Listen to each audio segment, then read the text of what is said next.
నమస్తే. నేను మీ కుప్ప పద్మిని. ఇన్నాళ్ళు మీ సపోర్ట్‌ని నాకందిస్తూ, మీ ప్రేమని నాకందిస్తున్న ప్రతి ఒక్కరికి కృతజ్ఞతలు. ఇప్పుడు చూడబోతున్న ఈ వీడియో కూడా ఖచ్చితంగా మీకు ఉపయోగపడుతుంది.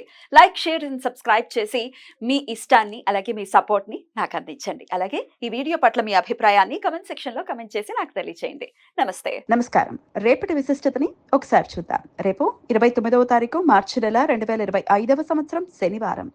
శ్రీ క్రోధినామ సంవత్సరం ఉత్తరాయణం శిశిర ఋతువు ఉత్తరాభాద్ర కార్తె.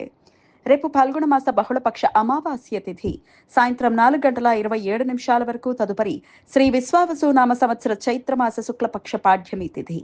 ఉత్తరాభద్ర నక్షత్రం రాత్రి 7:26 వరకు. తదుపరి రేవతి నక్షత్రం. బ్రహ్మయోగం రాత్రి 10:04 వరకు. తదుపరి ఐంద్రం యోగం. నాగవకరణం సాయంత్రం 4:27 వరకు. తదుపరి కింస్తుగ్న కరణం రాత్రి 2:39 వరకు. ఆపై భవకరణం ఉంటాయి. సూర్యుడు మీనరాశిలో ఉత్తరాభద్ర నక్షత్రంలో సంచరిస్తున్నాడు. చంద్రుడు మీనరాశిలో సంచరిస్తాడు. నక్షత్ర వర్జం ఉదయం 6:40 నుండి 8:05 వరకు. మరలా రాత్రి తెల్లవారుజామున 6:01 నుండి ఉదయం 7:25 వరకు. అమృతకాలం మధ్యాహ్నం 3:11 నుండి సాయంత్రం 4:36 వరకు.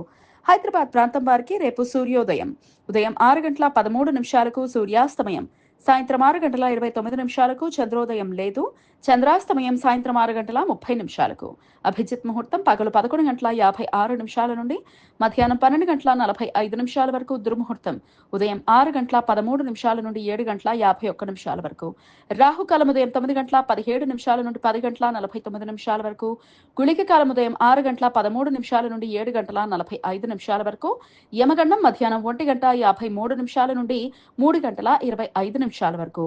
రేపు పాల్గొన అమావాస్య, దర్శ అమావాస్య, కొత్త అమావాస్య. ఉత్తర భారత పంచాంగముల ప్రకారం చైత్రమాసం 15వ తారీఖు మార్చి నెల 2025వ సంవత్సరం నుండి ప్రారంభమైంది. వారికి ఇది మొదటి అమావాస్య. దక్షిణ భారతదేశంలో ఈ అమావాస్య తర్వాత నుండి కొత్త సంవత్సరం ప్రారంభమవుతుంది. కాబట్టి ఈ అమావాస్యని కొత్త అమావాస్య అని పిలుస్తారు. అమావాస్య తిథి రోజున కాలసర్ప నివారణ పూజలు చేయించుకోవటానికి అనుకూలం. రేపు పిండ పితృ యజ్ఞ. అమావాస్య తిథుల రోజున పితృదేవతలకు శ్రాద్ధ కర్మలు, తర్పణాలు ఆచరించడానికి అనుకూలం. రేపు శని అమావాస్య. అమావాస్య తిథి శనివారం వచ్చిన రోజును శని అమావాస్య అని పిలుస్తారు. రేపు భక్తులు ఉపవాసం ఉండి శివునికి రుద్రాభిషేకం చేస్తారు. తమ జాతక చక్రంలో శనిగ్రహ దోషాలు ఉన్నవారు వాటిని అధిగమించడానికి రేపు శనిగ్రహ శాంతులు చేయించుకుంటారు. కొన్ని సాంప్రదాయాల ప్రకారం రేపు రైవత మన్వాది. అన్ని మన్వాది రోజులలో పితృదేవతలకు తర్పణాలు, శ్రాద్ధ కర్మలు నిర్వర్తించడానికి ప్రత్యేకమైన రోజు. రేపు అన్వాదానం. వైష్ణవులు రేపంతా ఉపవాసముండి ఎల్లుండి ఇష్టి రోజు యజ్ఞం చేస్తారు.